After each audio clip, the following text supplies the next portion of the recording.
성경신자들의 교리문답 성령님과 성화에 대해서 함께 공부하도록 하겠습니다. 113번 질문입니다.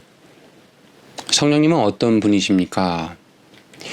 매우 중요한 질문입니다. 많은 사람들이 성령님을 어떤 영향력, 어떤 느낌, 감정적인 부분으로 성령님을 이해하는데, 성령님은 삼위일체 하나님, 삼위일체 하나님의 한 인격체시라는 걸 반드시 기억하셔야 돼요. 그러므로 인격체시기 때문에 성령님은 지성, 감성, 의지를 가지신 분이시다. 이 점을 반드시 기억하시기 바랍니다. 114번 질문입니다. 죄인들을 향한 성령님의 사역은 무엇입니까? 성령님께서 모든 사람이 죄인임을 확증을 해주세요. 또한 죄를 깨달은 죄인이 회개하고 믿기로 하면 그 사람에게 들어와 주셔서 성령 침례를 주시고 그 사람 안에 영원히 내주하시며 그 사람을 봉인하십니다. 여기서 중요한 교리적인 의미를 잘 기억하시기 바라요. 어떤 사람이 복음의 메시지를 듣고 나를 구원하실 분은 오직 예수 그리스도뿐이구나 라고 이제 믿음의 고백을 하게 되면 그 즉시 그 사람의 믿음을 보시고 그 사람 안에 성령님께서 함께 해주세요. 그걸 성령 침례라고 말을 합니다. 그리고 이제 그 사람 안에 처음 들어오셨는데 떠나지 않으시고 계속해서 그 사람 안에 함께 거해 주세요. 이것을 성령님의 내주하심이라고 말을 합니다. 그리고 이제 그 사람이 구원받고 하나님의 자녀가 된 것을 성령님께서 그 어떤 것도 그 사람의 구원을 빼앗지 못하도록 봉인해 주신다.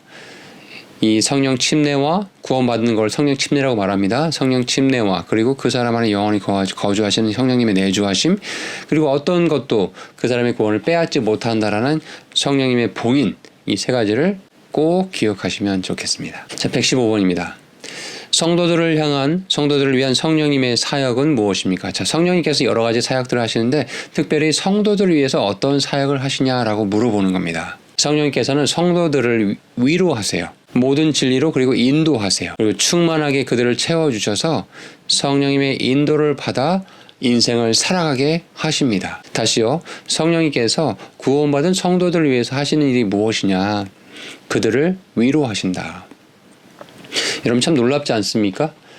성령님께서 성도들을 위해서 하시는 여러 가지 사역 중에 가장 첫 번째가 성도들을 위로해 주신대요. 이 구원받은 자들, 하나님의 자녀로 이 땅을 살아가는 사람들은 참 이 땅의 이 부조리한 것들을 보면서 영이 괴로운 채 살아갈 수밖에 없거든요.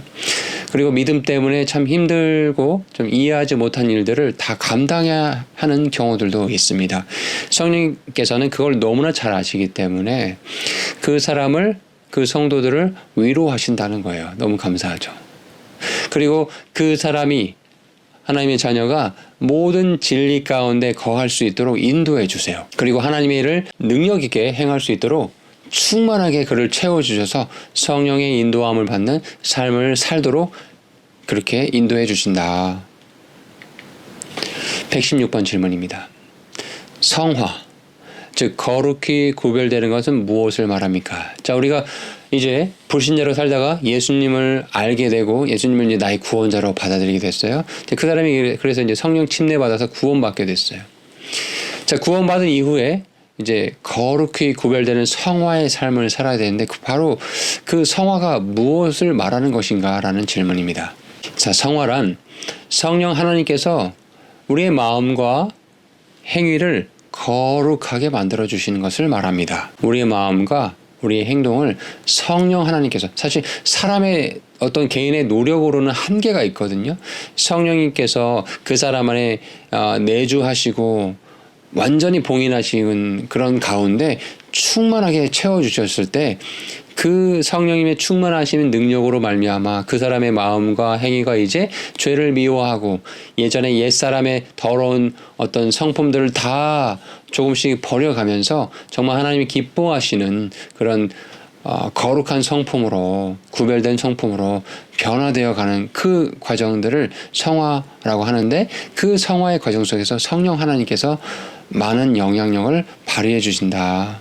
자, 그러면 117번입니다. 성화는 어떻게 이루어지는 것입니까?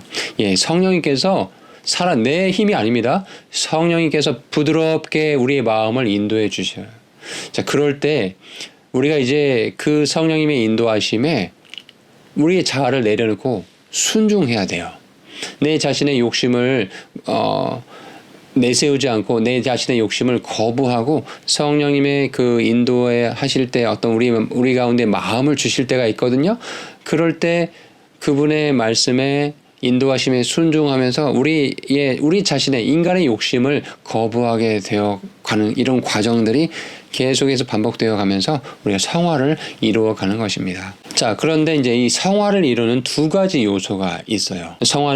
성화의 두 가지 요소는 첫 번째, 중요합니다. 첫 번째, 죄에 대하여 죽는 거예요. 뭐라고요? 죄에 대하여 죽어야 돼요. 그리고 의에 대하여 사는 것입니다. 성화의 두 가지 요소는 죄에 대하여 죽고 의에 대하여 사는 것이다. 옛자아가 자꾸 나올 때마다, 옛사람의 모습이 나올 때마다 나는 이미 십자가에 내 옛자아가 처리된 사람이다라는 이런 인식을 가지고 옛자아를 자꾸 거부하고 내 욕심을 거부하고 의에 대해서, 하나님의 진리의 말씀에 대해서 그렇지, 이 말씀 내가 순종해야지 라고 하고 내 자아를 복종하고 주님의 말씀에 무릎을 꿇을 때 그거에 대해서 살아가면 성화가 이루어져 가는 것이다. 119번 질문입니다. 성령님의 영적 선물은 무엇입니까? 네, 성령님의 영적 선물이란 구원받은 성도들의 안위와 성장을 위해 성령님께서 성도들에게 나눠주신 선물을 말해요. 자, 그런데 이제 이 성령님의 영적 선물은 우리가 기도해서 받을 수 있는 것인가? 자, 이거 좀 중요한 질문이거든요. 많은 교회들에서 성령님의 영적 선물, 이제 쉽게 말해서 은사라고 말을 하는데, 이 은사를 받기 위해서 뭐 통성 기도를 하고 새벽 기도를 해라라고 가르치는 경우들이 있어요. 그런데 이제 이 지금 교리적인 질문이 뭐냐면, 성령님의 영적 선물, 즉 은사를 우리가 기도한다고 해서 이걸 받을 수 있는 것인가? 어떻게 생각하십니까? 성령님의 영적 선물은 성령님께서 원하시는 대로 모든 지체들의 행복을 위해서 각 사람에게 개별적으로 나누어 주시는 거예요. 고린도전서 12장 7절과 11절을 잘 읽어보시기 바랍니다. 성령님의 영적 선물, 즉 은사는 내가 뭐 기도하고 막 통성 기도하고 새벽 기도한다고 해서 나에게 없는 걸 억지로 이렇게 주시는 그런 것이 아니라 성령께서 우리를 너무나 잘 아시잖아요. 성령 하나님께서. 그래서 본인이 자신이 원하시는 대로 또 그 사람과 그 사람이 속해 있는 가정과 그 사람이 속해 있는 지역교회의 균형을 위해서 모든 지체들의 행복을 위해서 각 사람에게 개별적으로 나누어 주시는 것이다. 자, 그러면 성령님의 영적 선물에는 어떤 것이 있습니까? 예, 성령님의 영적 선물에는 대언하는 것이 있어요. 또 섬기는 것이 있습니다. 가르치는 것이 있어요. 권면하는 것이 있고 주는 것이 있어요. 교회를 다스리는 것이 있어요. 긍휼을 베푸는 것이 있고 지혜의 말씀, 지식의 말씀, 믿음, 병 고치는 것, 기적들을 행하는 것, 영들을 분별하는 것, 타 언어로 말하는 것, 타 언어를 통역하는 것, 이런 것들이 성령님의 영적 선물에 들어 있습니다. 로마서 12장을 한번 잘 읽어보시고 고린도전서 12장 8절에서 11절 말씀을 보시기 바랍니다. 사도와 대언자와 복음 전도자와 목사 겸 교사도 교회를 위해 주님께서 주신 선물입니다. 자, 성령님의 영적 선물 중에 대언이 있었거든요. 그런데 그럼 대언은 도대체 무엇입니까? 예, 대언은 하나님으로부터 직통 계시를 받아서 하나님을 대신해서 말하는 것을 말해요. 하나님께서 이제 구약 시대에 이제 이런 방식으로 많은 대언자들을 세우시고 그들에게 주님의 메시지를 이렇게 대신 전하도록 그런 일들을 하셨죠. 또 신약 시대 초기에 대언자들을 통해서도 그렇게 말씀하셨어요. 그런데 이제 우리 AD 주후 90년경에 성경이 모두 완성이 되었거든요. 그러면서 이제 더 이상 예전의 방식대로 구약의 대언자들에게 주님께서 임하셔서 말씀을 주신 이런 방식으로 직통 계시의 방식인 그런 대언은 영원히 사라지게 되었습니다. 123번입니다. 방언, 타 언어는 무엇입니까? 자, 방언, 타 언어, 이런 것들도 이제 타 언어로 말하는 거, 또 타 언어를 통역하는 거, 이것도 이제 성령님의 영적 선물에 들어갔었기 때문에 이것이 이제 지금 현 시대에도 계속해서 지속되고 매우 중요한 영적인 선물이다라고 이제 주장하시는 분들이 있습니다. 심지어는 방언하지 않으면 성령 받지 못한 것이다라는 이런 어떻게 보면 되게 비성경적이고 이단적인 주장일 수도 있거든요. 자, 이런 이제 논란이 많이 되는 이 방언은 무엇인가? 일단 방언은 타 언어잖아요. 이건 외국어예요, 방언은요. 그래서 복음의 초기에 외국에서 온 사람들에게 복음을 선포하거나 또는 어떤 외국에 가서 말씀을 선포해야 될 때 하나님께서 말씀 선포자가 한 번도 배운 적이 없는 그 외국어로 말씀을 선포하게 하는 그런 기적을 베풀어 주셨고, 지금도 그런 필요가 반드시 필요한 경우에 하나님께서 역사하실 수 있다라고 저는 믿습니다. 자, 그런데 즉 방언은, 근데 이제 전체적인 성경의 맥락을 보세요. 방언이 왜 필요했다고요? 복음을 전파하는데, 외국에 가서 전파하는데 하나님의 말씀에 선포를 해야 될 아주 긴박한 상황에 있어서 한 번도 배운 적이 없지만 그것을 그 사람들의 말로 이해할 수 있게끔 그 외국어로 말씀을 선포하게 해주시는 것이 바로 그런 방언의 역할들이었다. 즉 방언은 누구를 위한 것이었냐면 믿지 않는 자들을 위한 것이에요. 그 믿지 않는 외국인들에게 복음을 선포하기 위한 선물이었다라는 거죠. 자, 그런데 이제 성경이 완성이 됐죠. 그리고 이 성경이 이제 전 세계 다양한 언어들로 번역이 되었고, 지금 우리 손에도 한국어로 된 번역된 성경이 있지 않습니까? 자, 이렇게 성경이 완성되고 다른 말로 번역이 됨에 따라서 방언, 즉 타 언어는 더 이상 존재할 필요가 없게 되었고, 따라서 방언을 통역하는 선물도 그치게 된 것입니다. 고린도전서 13장 8절을 보시기 바랍니다. 자, 그런데 이렇게 더 이상 성경의 완성으로 인해서 방언을 한다든지 방언을 통역하는 일이 그치게 되었는데 지금도 이것을 해야 된다고 주장한다고 한다면 이것은 과연 성경에서 나온 것인지 아니면 개인의 어떤 믿음에 근거한 주장인 것인지 잘 판단해 보시기 바라요. 근데 중요한 건 개인의 믿음이 정말 성경적이냐 그렇지 않냐 이런 판단이 없는 상태로 내가 보기에 이렇게 하는 것이 옳다라고 한다면 그건 굉장히 문제가 있습니다. 자, 124번입니다. 병 고치는 선물은 무엇입니까? 자, 은사 중에 병 고치는 선물도 초기 신약시대에 있었거든요. 이 선물 역시 복음의 초기에 복음을 확증해 주시려고 하나님께서 몇몇 사람들에게 허락하신 기적이에요. 뭐라고요? 잠시 허락해 주셨다라는 거예요. 영구적인 그런 은사가 아닙니다. 자, 그러나 성경이 완성된 이후에 하나님께서는 누구나 은혜의 왕좌로 나가서 그분의 뜻대로 무엇이든지 간구해서 받을 수 있게 해주셨어요. 그러니 더 이상 이런 병고침의 어떤 선물도 필요하지 않게 된 것이죠. 그치게 되었던 것이죠. 자, 사도들의 시대에는 존재하였으나 지금은 존재하지 않은 선물은 무엇입니까? 이 중요한 질문이거든요. 네, 여러 가지 은사들 가운데 대언하는 것, 방언하는 것, 방언을 통역하는 것, 병 고치는 것, 기적들을 행하는 것, 이런 유의 선물은 성경의 계시가 완성된 이후에는 그치게 되었어요. 사도, 대언자, 이거 역시 사라지게 되었다. 왜? 우리에게는 온전히 하나님의 말씀에 하나의 숨결이 담겨져 있는 성경책이 있기 때문에. 자, 그러면 이런 선물들을 강조하는 현 시대의 오순절 은사 운동이나 신사도 운동 같은 것은 무엇을 의미합니까? 성경이 없지만 그들은 이런 게 여전히 있다라고 주장하면서 그 일을 행하고 있거든요.